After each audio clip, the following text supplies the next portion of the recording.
Today, I will show you how to install MongoDB, create collection, insert data, and some basic CRUD operation or MongoDB PowerShell. So let's get started. The first step is download and install MongoDB.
Now, we will click Next.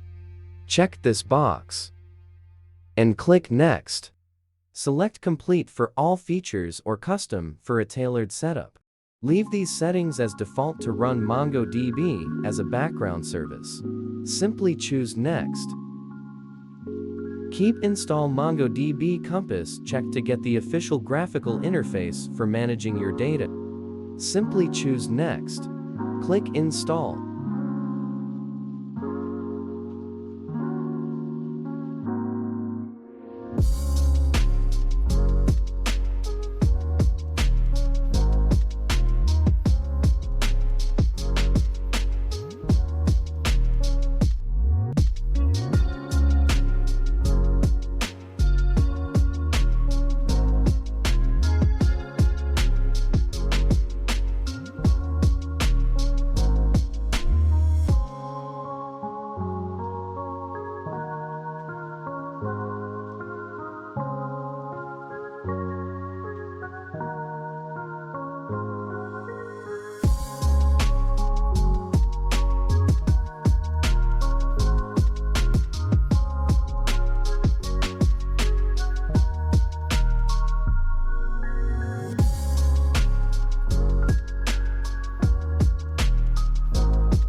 Now, we successfully downloaded MongoDB. The next step is create database, create collection, and finally MongoDB PowerShell. To do that, let's go to Search button and search MongoDB.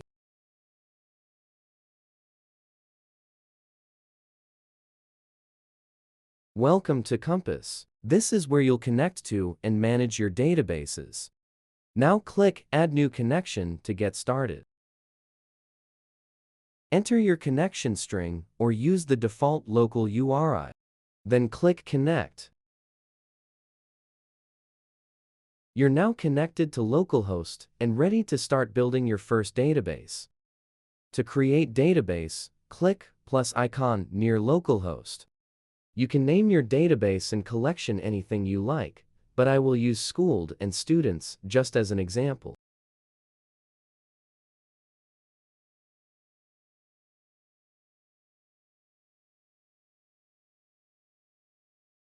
Then click Create Database. We've successfully created the database, but since we don't have any data yet, let's add it first. To add your first entry, just click the green Add Data button in the middle of the screen and choose Insert Document. In this window, you can manually type your data in JSON format between these curly braces. Let's write some data.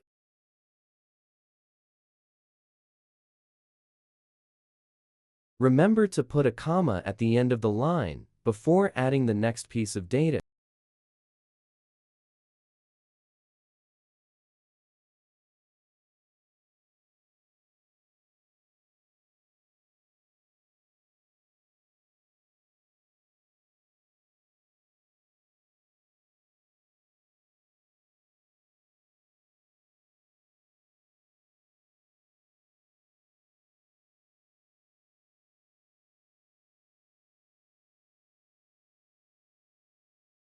After you add it, click Insert.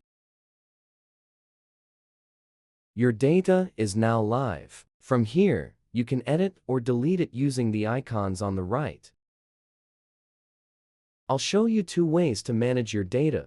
First, by using these simple visual icons, and then by writing shell commands like find or updateOne for more control. First, let's do by visual icons. Just hit this pencil icon right here to modify or update your document's information.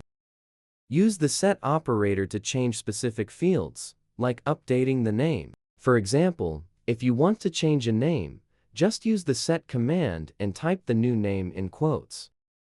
Then click Update Document. Once the update is confirmed, please select the refresh icon to synchronize the view and verify the changes in your document. The name is changed to Bilal. To update multiple fields simultaneously, include additional key value pairs within the set operator, separated by commas, to modify the entire document at once. After you write changes, click Update Document. Again, click Refresh to view changes. It changed. That's how we update document in MongoDB. Now, to permanently remove a document from your collection, select the trash can icon and confirm the operation by clicking the red Delete button. Click Update. Now, if you click Refresh icon and view it, the last row is removed. And this is how we delete data in MongoDB. We will now transition to the Mongo shell to perform these same operations through the command line, starting with data insertion, followed by updates and deletions. To do that, click Open MongoDB Shell. Click Ctrl+L to delete the history. Then click Enter. The find method is used to retrieve and display all documents within the student's collection. As shown here, it returns the complete JSON object, including the unique objective, name, age, and department that we had earlier. To add data programmatically, use the db.students.insertOne method, ensuring all fields are correctly defined within the curly braces. Like I did.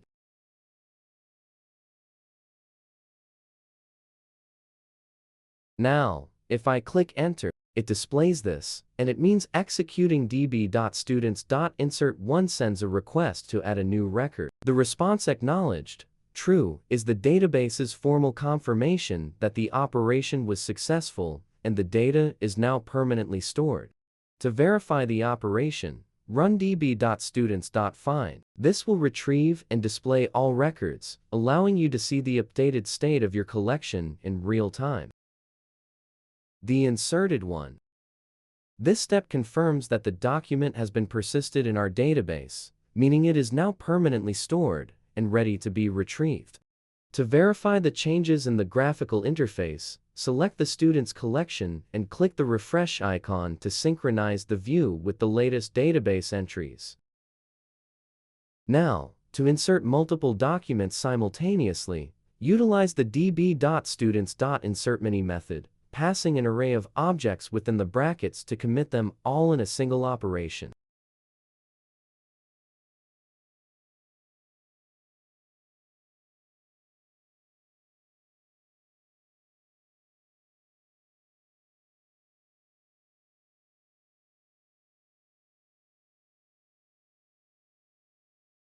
After you write, click Enter to see the inserted data. The operation is successfully acknowledged, and as you can see, MongoDB has returned a list of 3 unique object IDs, confirming that each document has been individually registered in the database. To review the newly added data, execute the db students find command, which queries the database and retrieves all documents within the collection. As shown in the output, these are the newly inserted documents, now fully integrated into our collection with their respective unique identifiers. To view these updates within the graphical interface, navigate to the student's collection and select the refresh icon to synchronize the display with the current database state. To modify a specific record, we utilize the db.students.updateOne method. This requires a filter to locate the document and the set operator to define the new values.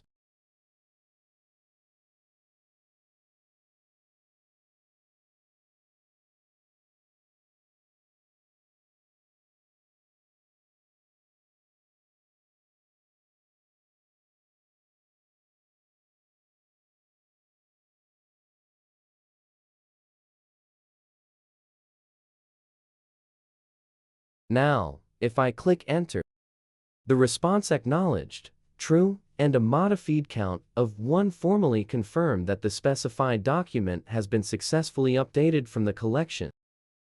To view the updated one, write db.student.find. By executing db.students.find once more, we can verify that the record is updated now, confirming a successful update to the database. To finalize the verification, return to the student's collection and select the refresh icon to synchronize the graphical interface with the changes made in the shell. As you can observe, after the refresh, the update is now reflected in the interface, confirming that the changes to the record have been permanently saved to the database. To remove a specific document via the command line, we utilize the db.students.deleteOne method, specifying a unique filter to target the exact record for deletion.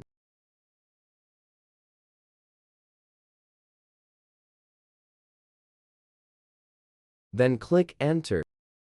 The response acknowledged, true, indicates that the database successfully processed your request, while deleteCount 1 confirms that exactly 1 document matching your criteria has been permanently removed. To see the deleted data, simply type db.students.find. Now, it's successfully deleted. That concludes our walkthrough of MongoDB Compass and the Mongo Shell. You now have the foundational skills to insert, update, and delete data with confidence. If you found this tutorial helpful, please subscribe for more database guides, and I'll see you in the next video.